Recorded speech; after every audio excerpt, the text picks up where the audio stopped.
Hi guys, CodeTutor here and my name is Anil Deshpande.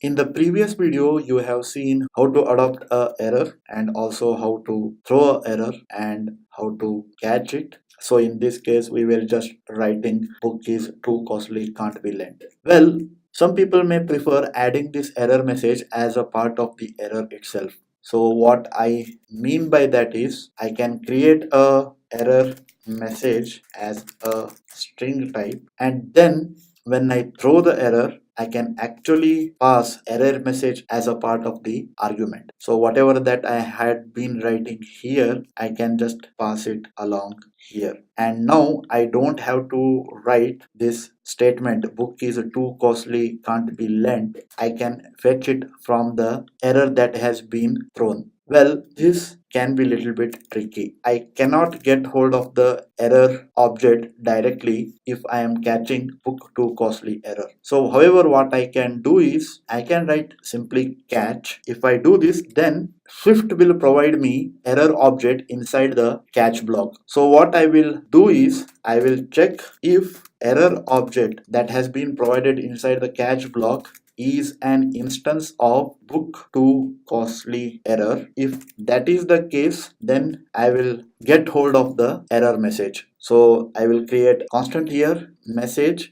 I will typecast this error into book too costly error, and from that I can get hold of error message. And since it is an optional, I will write if let, and once again I will have to write another opening braces, and inside this I will write print message. And when I run this, initially you will get please collect the book because the price is 1200, but if you make it 3000, because book too costly error gets only thrown if the book price is greater than 2000. So now let me run this, and you will observe that now I am getting book is too costly, can't be lent. And now you can see that I did not write the message explicitly. Whatever the message that was passed along as the error message as the part of the error definition, that is what is being printed as a part of the catch. What you can do is you can even define multiple errors. So I can just create another struct book to old,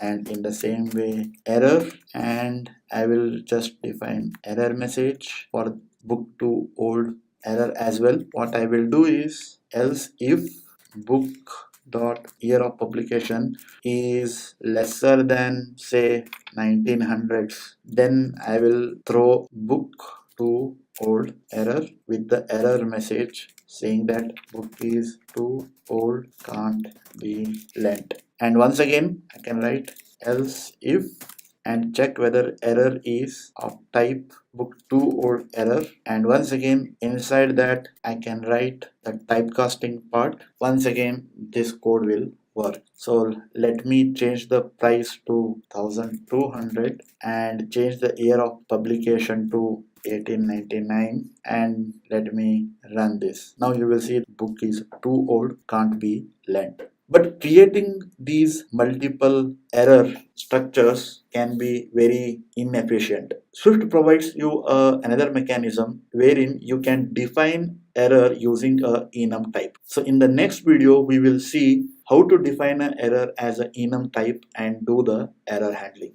So stay tuned for the next video. That brings us to the end of this particular video. Don't forget to like, comment, share the video and subscribe to the channel. Take care. Bye.